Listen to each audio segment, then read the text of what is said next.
zaidi ya waendesha bodaboda 115 kutoka eneo bunge la Kitui ya Kati wamenufaika na leseni za kisasa za udereva, yani smart driving licenses, zilizotolewa na mbunge wa Kitui ya Kati Daktari Makal Mulu baada ya wanabodaboda hawa kuweza kukamilisha mafundisho ya udereva na jinsi ya kuhakikisha usalama barabarani. Akizungumza, Makali amesema kuwa lengo kuu la kuwapatia mafunzo hayo ni kuhakikisha kuwa wanazingatia sheria za kisasa za usalama barabarani na kuwawezesha kupata leseni halali zinazowezesha pia kuweza kuwasaidia kujiendeleza ili kupata fursa za kusomea udereva wa magari makubwa siku zijazo ili kuweza kujiinua kiuchumi wenyewe.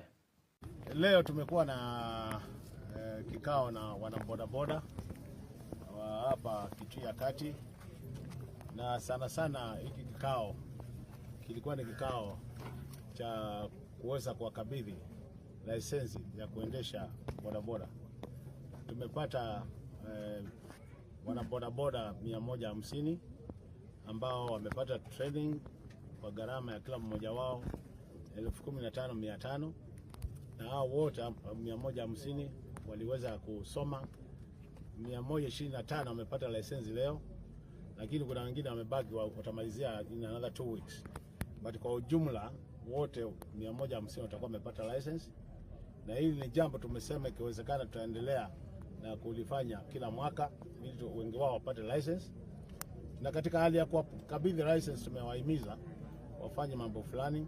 Jambo la kwanza ni kuhakikisha kwamba hata bodaboda zao ziko na insurance. Kwa hivyo wakifanya ajali iwe imeshughulikiwa na insurance. Jambo la pili tumewahimiza waweze kuingia katika SACCOS ili waweze kusave, because niliwaanzishia SACCO kitambo. Nimewahimiza wengi wao waingie katika hizo SACCOS so that through the savings they can also get loans, na hiyo itawasaidia.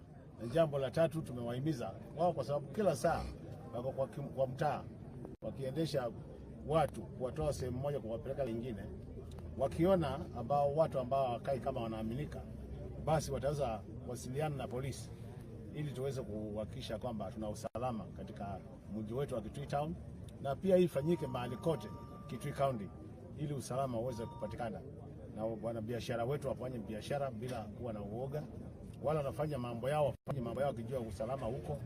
Na tukifanya namna hiyo tutaweza kupeleka conditions zetu mbele na tutaenda mbali.